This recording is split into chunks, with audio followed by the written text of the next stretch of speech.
Good evening बच्चों। The education point पे हमारे बच्चों का बहुत बहुत स्वागत है। बच्चों आज पढ़ेंगे हिंदी में मॉडल पेपर जो कि 20 क्वेश्चन लेके आए हैं, जैसा कि बिल्कुल आप लोगों के पेपर में आता है। देखिए इसमें पहला प्रश्न है, आत्मत्राण कविता के कवि कौन है? तो कह रहा है बच्चों, आत्मत्राण कविता के कवि कौन है? तो क्या महादेवी वर्मा, जयशंकर प्रसाद, दिनकर, हरिवंश राय बच्चन? तो आत्मत्राण कविता के कवि हैं जयशंकर प्रसाद। इसमें ऑप्शन बी सही होगा, जयशंकर प्रसाद। महादेवी वर्मा की क्या क्या लिखी है? यामा, दीपशिखा। और ये हरिवंश राय बच्चन जी की कौन कौन सी रचना है? मधुशाला, मधुबाला, रस कलश। ऐसी बहुत सारी रचनाएं हैं हरिवंश राय बच्चन जी की। और क्या है इसमें? दिनकर, रामधारी सिंह दिनकर। ऑप्शन सी है रामधारी सिंह दिनकर। इनकी कौन कौन सी रचना है बच्चों? तो इनकी रचना है रेणुका, कुरुक्षेत्र, उर्वशी, हुंकार। ऐसी बहुत सारी रचनाएं दिनकर जी की हैं। इसमें अगला क्वेश्चन है, पर्वत प्रदेश में प्रवास। क्या करा है? पर्वत प्रदेश में प्रवास किस कवि की रचना है? पर्वत प्रदेश में पावस है बच्चों।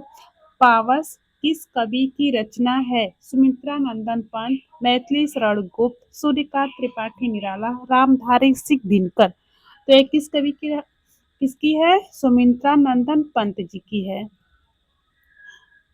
अगला है, रश्मिरथी काव्य के कवि हैं। रश्मिरथी काव्य के कवि हैं। तो क्या हरिवंश राय बच्चन जी हैं, दिनकर जी हैं,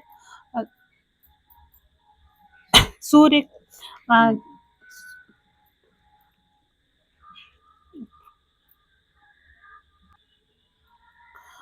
अगला क्वेश्चन है बच्चों, रश्मिरथी महाकाव्य के कवि हैं।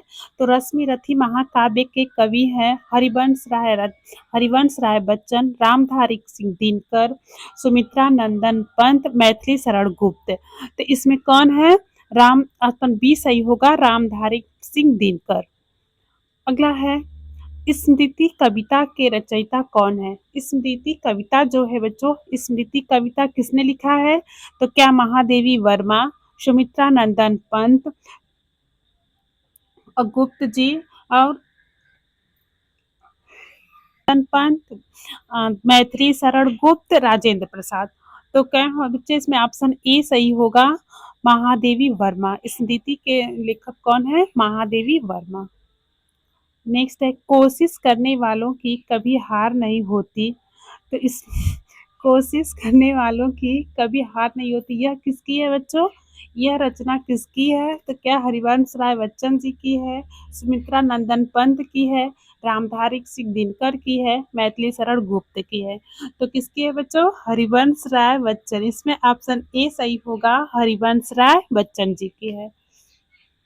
नेक्स्ट है, तार सप्तक में कितने कवियों की रचनाएं संकलित हैं? तो क्या कह रहा है बच्चों, तार सप्तक में कितने कवियों की रचनाएं संकलित हैं? तो क्या 5 कवि, 6 कवि, 7 कवि, 8 कवि? तो तार सप्तक में जो है 7 कवियों की रचनाएं संकलित है। इसमें ऑप्शन सी सही होगा, 7 कवि। नेक्स्ट है, तार सप्तक का संपादक किसने किया था? तो तार सप्तक का संपादक किसने किया था बच्चों, पूछा है। तो क्या हरिवंश राय बच्चन, अज्ञे जी, रामधारी सिंह दिनकर जी, मैं और सुमित्रा नंदन पंत जी। तो किसने किया था? अज्ञे। इसमें ऑप्शन बी सही होगा, अज्ञे। नेक्स्ट है, शुक्ल युग की समय सीमा। पूछ रहा है बच्चों, शुक्ल युग की समय सीमा क्या है? शुक्ल युग और शुक्लोत्तर युग बच्चों आप लोगों के लिए बहुत ही इंपॉर्टेंट है। तो शुक्ल युग की समय सीमा क्या है? तो क्या 1919 से 1938, 1938 से 1947, 1817 से 1857, 1921 से 1938? तो क्या है शुक्ल युग की समय सीमा? 1919 से 1938। इसमें ऑप्शन ए सही होगा बच्चों, 1919 से 1938 याद रखना, शुक्ल युग की यह समय सीमा है। अगला क्वेश्चन है, शुक्लोत्तर युग पूछा है। तो शुक्लोत्तर युग की समय सीमा क्या है बच्चों? तो क्या 1919 से 1938, 1938 से 1947, 1817 से 1857, 1921 से 1938? तो शुक्लोत्तर युग की समय सीमा क्या है? 1938 से 1947, याद रखना बच्चों कि 1938 से 1947 शुक्लोत्तर युग की समय सीमा है। नेक्स्ट है नई कविता आंदोलन किस युग से जुड़ा है। तो नई कविता आंदोलन किस युग से जुड़ा है, तो क्या शुक्ल युग से, शुक्लोत्तर युग से, छायावाद युग से, भक्ति युग से। तो नई कविता आंदोलन किस युग से जुड़ा है बच्चों, शुक्लोत्तर युग से। इसमें ऑप्शन बी सही होगा, शुक्लोत्तर युग।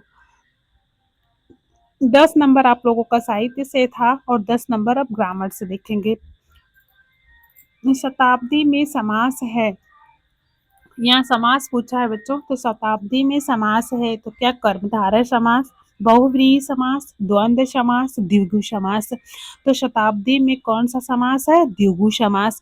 द्वंद्व समास नहीं होगा बच्चों, वह एक दूसरे के अपोजिट होते हैं, जिसमें योजक चिन्ह होते हैं, उसे द्वंद्व समास कहते हैं। बहुव्रीहि समास में तीसरा पद प्रधान होता है। कर्मधारय समास क्या होता है बच्चों, उसमें विशेषता बताई जाती है।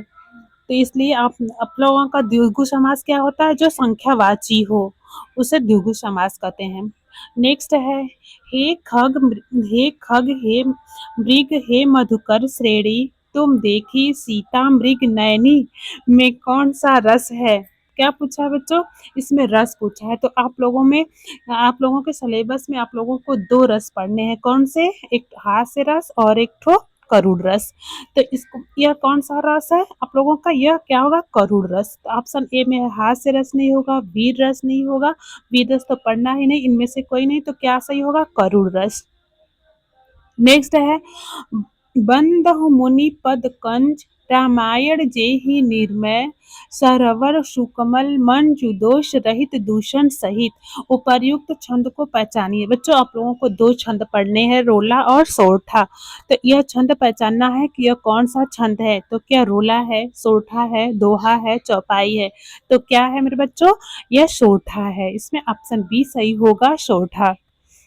नेक्स्ट है आहुति सी गिर चढ़ी चिता पर उठी ज्वाला सी। उपर्युक्त पंक्ति में कौन सा अलंकार है। आप लोगों को एक अलंकार से भी क्वेश्चन आएंगे, तो ये इसमें पहचानना है कि यह कौन सा अलंकार है।